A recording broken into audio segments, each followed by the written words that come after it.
The follow-up mistake most women make isn't being too pushy, it's quitting. You send one message, maybe two, you don't hear back, and you tell yourself she's not interested. So you move on. And while you're talking yourself out of following up, someone else is following up with her instead. The sale you think you lost, you didn't lose. You actually abandoned it. And today, I'm going to show you exactly how to follow up in a way that never feels pushy and never lets another sale walk out the door. Hey there, welcome back. I'm Tiffany Fulcher, sales coach for women and founder of Convert Her. This is the place where women who are done with inconsistent income come to build a sales system that actually works. If that's you, subscribe and let's get into it. I want to tell you about a sale that I lost. Not because the woman wasn't interested, and not because my offer wasn't right for her, and not because the price was too high, but because I didn't follow up. That simple. I had a conversation with a young woman who was genuinely interested in working with me. The call went well, she seemed ready, and then complete silence. No response to my first follow-up message, and I told myself the story that most women tell themselves in that moment. I don't want to bother her, I don't want to seem desperate, I don't want to seem pushy. So I let it go. Months later, I ran into her, and she said something that I've never forgotten. She said, I was still interested, I just got busy and I kept meaning to get back to you, but when I didn't hear from you again, I just figured you'd move on. So I went with someone else. She went with someone else. And not because she didn't want what I had, but because I disappeared. That conversation really changed how I follow up forever. Because here's the truth that most women in business are not willing to say out loud. You're not protecting her by not following up. You're protecting yourself from the discomfort of being told no. And in doing that, you're letting real sales deals sit on the table every single week. She deserves to hear from you again, and your business deserves the sale. So these gaps too, when she closes those, it'll be shorter. That story cost me a real sale. But let me tell you about the other side, what happens when you commit to following up, no matter how long it takes. Now, I want to tell you about a client who closed a really large deal. Not after one follow-up, not after three, not even after 10. After 3 years of consistent annual follow-up. 3 years. She stayed in touch, she showed up, she added value every single time she reached out. She never made the prospect feel chased or pressured. She simply refused to disappear. And 3 years later, when the timing was finally right, the prospect called her. And here's what that story tells you about how buyers actually work. Most people are not at a no. They are at a not yet. They have competing priorities, budget cycles, life seasons that sometimes make things right, but just not right now. And the woman who stays present, who keeps showing up with genuine care and zero pressure, is the one that gets the call when the timing shifts. Your pipeline is not just who said yes last month. Your pipeline is every conversation you've ever had with a woman who showed genuine interest. And if you walked away from those conversations after 1 or 2 messages, you're definitely leaving money on the table. It's still sitting there, in fact, waiting for someone to pick it up. The question is whether that someone is going to be you or someone else. So how do you follow up consistently without feeling like you're bothering people? Here's the exact system, simple, consistent, and never pushy, that you can put into practice today. Here's the exact follow-up sequence I use and teach inside Convert Her. It's simple, consistent, and never pushy. Touch number 1 is 3 days after the conversation. Short, warm, and direct. Hey, I just wanted to circle back from our conversation. I've been thinking about what you shared, and I genuinely think your specific thing could make a real difference for you. Still happy to answer any questions if you have them, and move on. Touch number 2 comes 1 week after the conversation. Still short, still warm, and adds a piece of value. Hey, I came across this and immediately thought of you based on what you shared. Share a relevant tip, insight, or resource. Hope this is helpful. Still here if you want to talk and share more. Touch number 3 comes 2 weeks after the conversation. This is where most women give up. I'm going to tell you right now, don't do that. Hey, I know life gets busy and things get pushed to the back burner. Just wanted to know if the door is still open whenever the timing feels right. No pressure at all. Just want you to know the door is still open whenever the timing feels right. No pressure at all. I just don't want you to feel like the opportunity has passed. That message is something powerful because it removes the awkwardness of her coming back after a long silence. She doesn't have to explain why she went so quiet. You've already told her it's okay.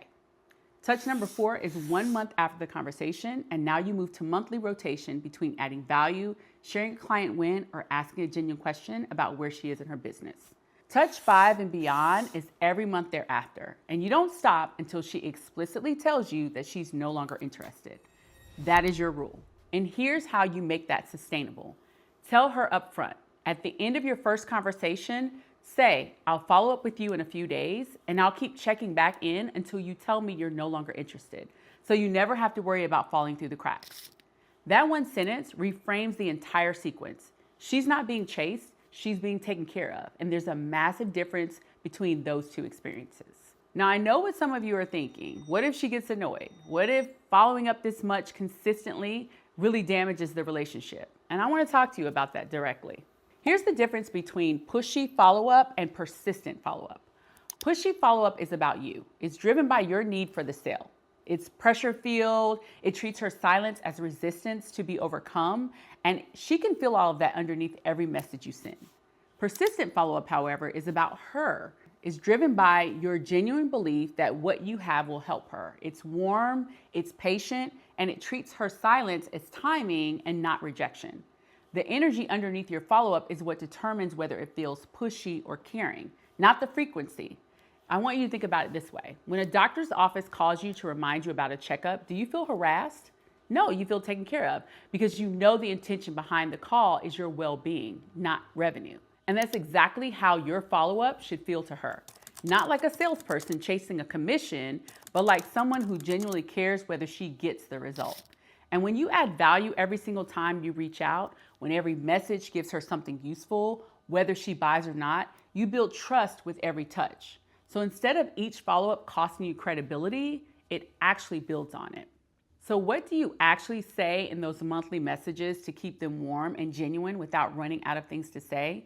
Here's the rotation that makes that effortless. The reason most women run out of follow-up steam is because they don't have a rotation. They send 2 messages, run out of things to say, and use that as an excuse to stop. Here are 5 follow-up angles you can rotate through so that you never run out of something genuine to say.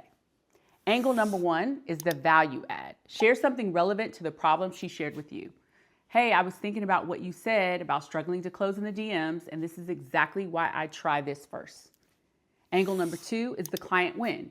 Share a result someone you worked with just achieved and keep it relevant to her situation. Hey, one of the women I work with just closed her biggest client ever after implementing the follow-up system I teach. Made me think of you in our conversation. Angle number 3, the check-in. Simple, genuine curiosity about where she is. Hey, just thinking about you and wanted to check in. How are things going with, and add the specific challenge that she shared. Any progress, and leave it there. Angle 4 is the resource. Something you found that has nothing to do with your offer, but everything to do with her growth. Came across this and thought of you immediately. No agenda, just thought it might be helpful where you are right now. Angle 5, the honest door. The direct but gracious message that keeps the relationship open. Hey, I know we talked a while back and life gets full. I just wanted you to know I still think about what you shared, and the door is always open when the timing is right. No rush. Just didn't want you to think I'd forgotten about you. Now you can rotate through those 5 angles monthly without fail until she tells you to stop. And that's it. That's the system. But what I really want to leave you with is this, because women who follow up consistently aren't doing it because it's easy. They're doing it because they made a decision about who they are in their business. She decided that her offer was worth staying present for. She decided that her prospect's timeline was not her rejection. And she also decided that showing up consistently with patience, with value, and with genuine care is simply what she does. Not when she felt like it, but every single time. And that decision is available to you in your very next sales conversation. Your pipeline right now has women in it who are still thinking about your offer. Women who got busy, women whose timing wasn't right 6 months ago, but might be right today.